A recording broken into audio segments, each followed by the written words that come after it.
तो राम बचन सुन सभय समाजो, जन जल निधि महा बिकल जहाजू।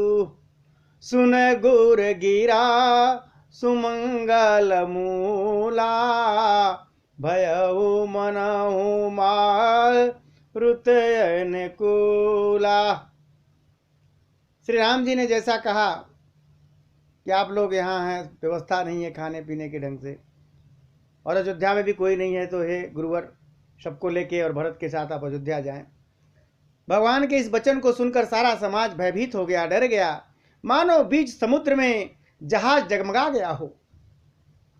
परंतु जब उन्होंने गुरु वशिष्ठ से कल्याण मूलक वाणी सुनी तो उस जहाज के लिए मानो हवा अनुकूल हो गई। अरे पावन पयति हूँ काल नहाई, जो बिलो की अघ उघन शाही। मंगल मूर्ति लोचन भरे भरे, निरखई हरस दंडवत करे करे। सब लोग पवित्र पैश्वनी नदी अथवा पैश्वनी नदी के पवित्र जल में तीनों समय सवेरे, दोपहर और सायंकाल स्नान करते हैं, जिसके दर्शन से भी पापों के समूह नष्ट हो जाते हैं। और मंगल मूर्ति श्री राम जी को दंडवत प्रणाम कर करके उन्हें अपने नेत्र भर भर के देखते हैं लोग। अरे राम सल बन देख न जाही, जहाँ सुख सकल सकल दुख नाही। झरना झरही सुधा सम बारी, त्रिविध ताप हर त्रिविध बयारी। सभी लोग जो आए हैं गांव से श्री राम जी के पर्वत कामदगिरी और वन को देखने जाते हैं, जहां सभी सुख है और सभी दुख का अभाव, मतलब दुख है ही नहीं, वहां सुख ही सुख है। झरने अमृत के समान जल झरते हैं और 3 प्रकार की शीतल मंद और सुगंध हवा चलती है। 3 प्रकार के तापों को हर लेती है। कौन से 3 ताप हैं? आध्यात्मिक, अधिभौतिक, अधिदैविक। तीनों तापों को हरने वाली हवा चल रही है। अरे बिटप बेल त्रिनया गणित जाति, फल प्रसून पल्लव बहु भांति। सुंदर शिला सुखद तरु छाही, और जाही बरनी बन छवि के ही पाही। असंख्य जाति के वृक्ष, लताएं और तृण हैं, तथा बहुत तरह के फल फूल और पत्ते हैं। सुंदर शिलाएं हैं, वृक्षों की छाया सुख देने वाली है।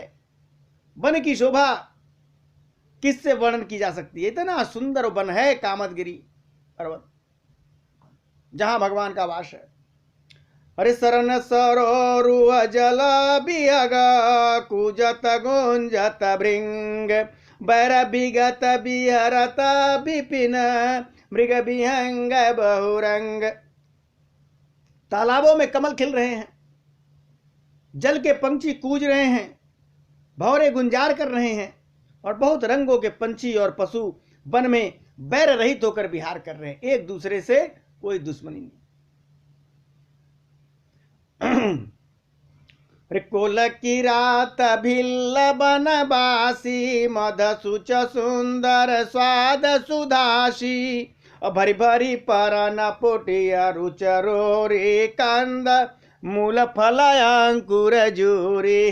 और कोल, किरात और भील आदि जो जंगली मनुष्य हैं, वन के रहने वाले लोग पवित्र, सुंदर और अमृत के समान स्वादिष्ट शहद को सुंदर दोने में बनाकर और उनमें भर भर कर तथा कंद, मूल, फल, अंकुर आदि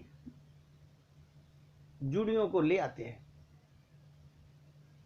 अरे सब ही देहि कर विनय प्रणामा, कही कही स्वाद भेद गुण नामा।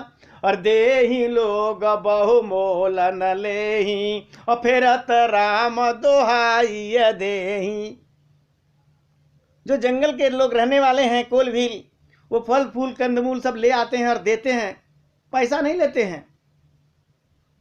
सबको बिना प्रणाम करके उन चीजों को अलग अलग स्वाद बताते हैं, भेद बताते हैं, क्या नाम है, गुण कैसा है, स्वाद कैसा है, ऐसा बता बता के दे रहे हैं। लोग उनका बहुत दाम देते हैं, पैसा देते हैं, पर वे नहीं लेते और लौटा देने की दुहाई देते हैं। भगवान श्री राम की दुहाई देकर पैसा लौटा देते हैं कि नहीं भैया, राम की सौगंध है, हम नहीं लेंगे। अरे कहीं सने हम गन मृदु बानी, मानत साधु प्रेम पहिचानी, तुम सुकृति हम नीच निषादा, पावा दर्शन राम प्रसादा। और बड़े प्रेम में मग्न हुए वे कोमल वाणी से कहते हैं कि साधु लोग प्रेम को पहचान कर उनका सम्मान करते हैं। अर्थात आप साधु हैं, आप हमारे प्रेम को देखिए, दाम देकर या वस्तुएं लौटाकर हमारे प्रेम का तिरस्कार मत कीजिए। आप तो पुण्यात्मा हैं, हम नीच निषाद हैं, हम केवट हैं, नीच जाति के हैं। श्री राम जी की कृपा से ही हमने आप लोगों के दर्शन पाए हैं। अरे हम ही अगमयति दरस तुम्हारा, जस अमर धरन देवदुन धारा, राम कृपाल निषाद नेवाजा, परिजन प्रजऊ चाहि जस राजा। अरे हम लोगों को तो आपका दर्शन बड़ा ही दुर्लभ है, जैसे मरुभूमि के लिए गंगा जी की धारा दुर्लभ है। देखिए कृपाल श्री राम जी ने निषाद पर कैसी कृपा की है। जैसे राजा है वैसे ही उनके परिवार और प्रजा को भी होना चाहिए।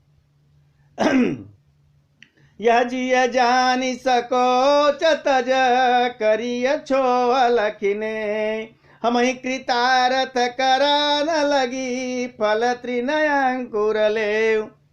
हृदय में ऐसा जानकर संकोच छोड़कर और हमारा प्रेम देखकर कृपया आप लोग हमारे ऊपर दया करें, कृपा करें और हमको कृतार्थ करने के लिए ये जो हम फल तृण अंकुर लाए हैं कृपा करके ले लीजिए। अरे तुम प्रिय पाहुन बन पग धारे, और सेवा जोगन भाग हमारे। अरे देव का हम तुम ही गोसाई, धन पात की रात मिताई। अरे आप हमारे प्रिय पाहुने हैं, वन में पधारे हैं, आपकी सेवा करने के योग्य हमारा भाग्य तो नहीं है, पर हे स्वामी हम आपको क्या देंगे।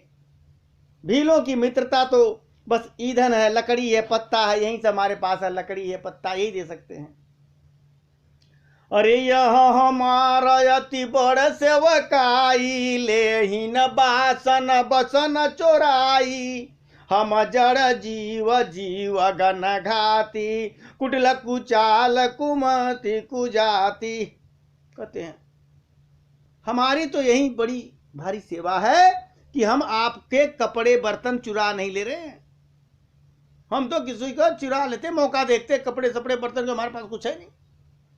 यही सबसे बड़ी सेवा कि हम चुरा नहीं रहे हैं। हम लोग जड़ जीव हैं, जीवों की हिंसा करने वाले हैं, जानवर मार मार के खा जाते हैं।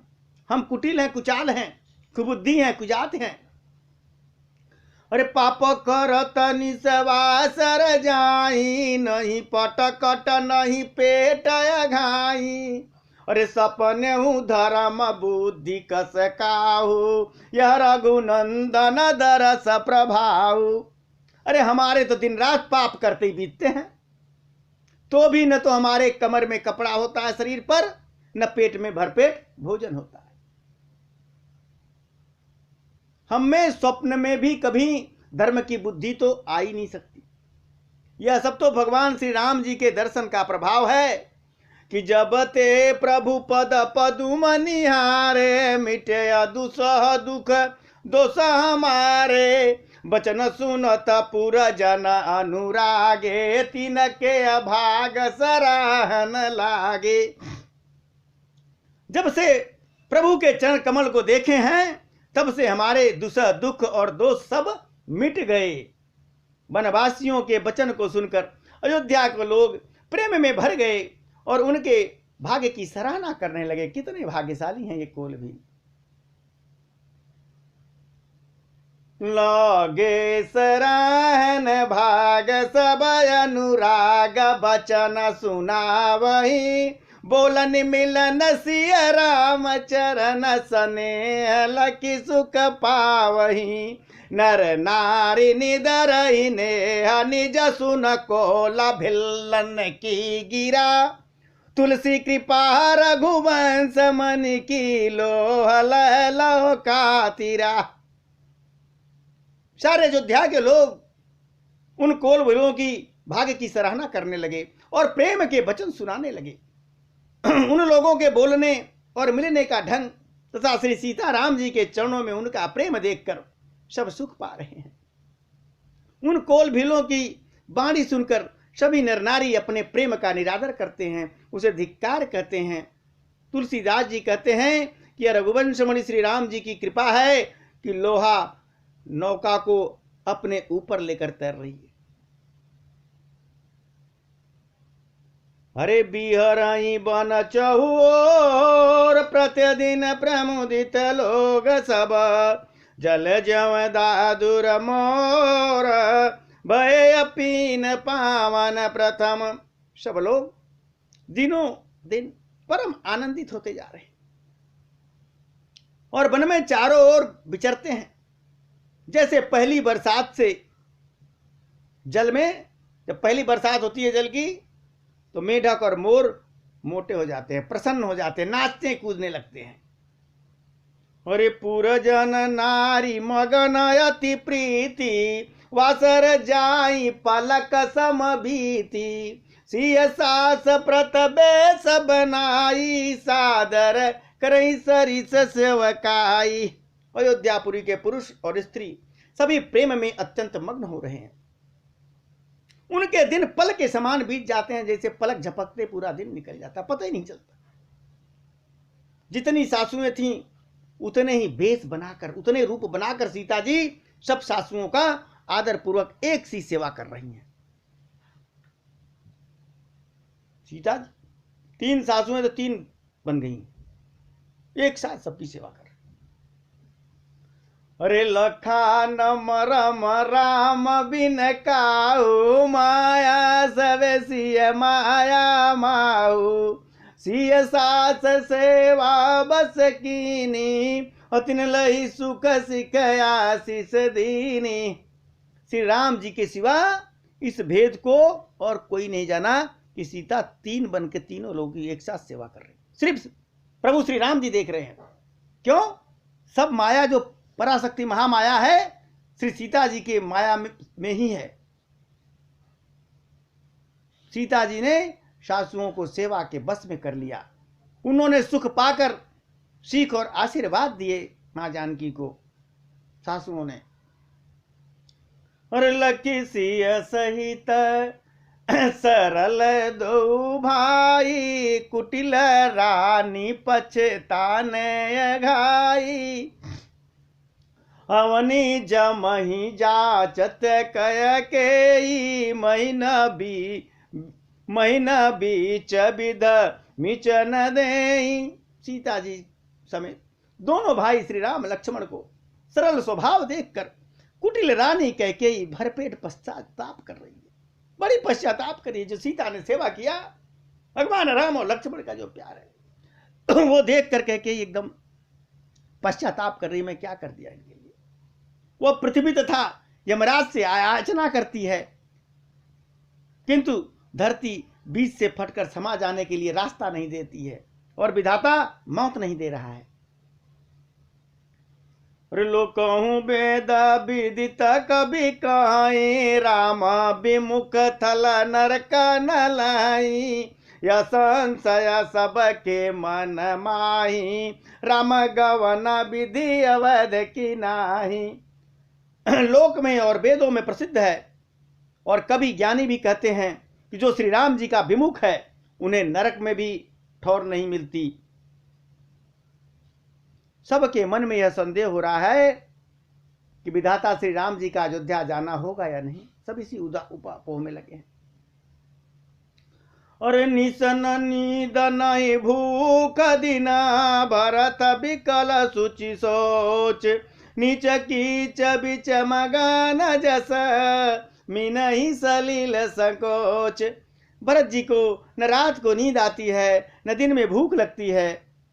वे पवित्र सोच में ऐसे विकल हैं जैसे नीचे तल में के कीचड़ में डूबी हुई मछली जल की कमी से व्याकुल होती है। जो कीचड़ में पानी सूख रहा एकदम तो व्याकुल होती है, ऐसे भरत की स्थिति है। कीन्ह मात मिस काल कुचाली तभी तजस पातक साली के विधि होय राम अभिषेक मोहल कतऊ पायन एको। भरत जी सोचते हैं माता के मिस से काल ने कुचाल की है। जैसे धान के पकते समय ईति का भय उपस्थित हो जाता है, अब श्री राम जी का राज्याभिषेक किस प्रकार हो, मुझे तो एक भी उपाय नहीं सूझता। अरे अवस फिर गुरु आयस मानी मुनि पुनि कहव राम रुच जानी मातु कहो बहु रही रघुराओ राम जननी अट करवे की काओ। गुरु जी की आज्ञा मान कर तो श्री राम जी अवश्य अयोध्या लौट चलेंगे, ऐसा भरत के अंदर चल रहा है। परंतु मुनि वशिष्ठ जी तो श्री राम जी की रुचि जानकर ही कुछ कहेंगे, अर्थात वे श्री राम जी की रुचि देखे बिना जाने को नहीं कहेंगे। माता कौशल्या के हट करने से भी रघुनाथ जी लौट सकते हैं श्री राम जी, पर भला श्री राम जी को जन्म देने वाली माता क्या कहीं हट करेगी क्या? यही सब चल रहा है भरत के मन में। अरे मोहि अनुचर कर के तिक बाता ते मय कुसमऊ बाम विधाता और जो हट करऊं त निपट कुकर मुँह हर गिरते गुर सेवक धर्मु। मुझ सेवक की बात ही कितनी है, सेवक की कितनी बात है, इसमें भी समय खराब चल रहा है, मेरे दिन तो अच्छे नहीं चल रहे हैं और विधाता प्रतिकूल है। यदि मैं हट करता हूं तो यह घोर अधर्म हो जाएगा, क्योंकि सेवा का धर्म, जो सेवक है, सेवक का जो धर्म है शिव जी के पर्वत कैलाश से भी भारी है, बहुत कठिन है। अरे कऊ जुगति न मन ठहरानी सोचत भरत रन बिहानी प्रातः नहाय प्रभु सिर नाई बैठत पठय ऋषय बोलाई। एक भी जुक्ति भरत के मन में ठहर नहीं रही है, सोचते ही सोचते रात बीत गई। भरत जी प्रातः काल स्नान करके और प्रभु श्री राम जी को सिर नवाकर बैठे ही थे कि ऋषि वशिष्ठ ने उनको बुलावा भेज दिया। भरत को बुलावा भेजा वशिष्ठ मुनि ने।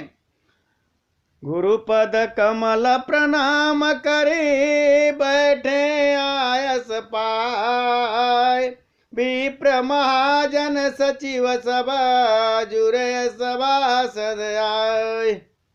भरत जी गुरु के चरण कमलों में प्रणाम करके आज्ञा पाकर बैठ गए।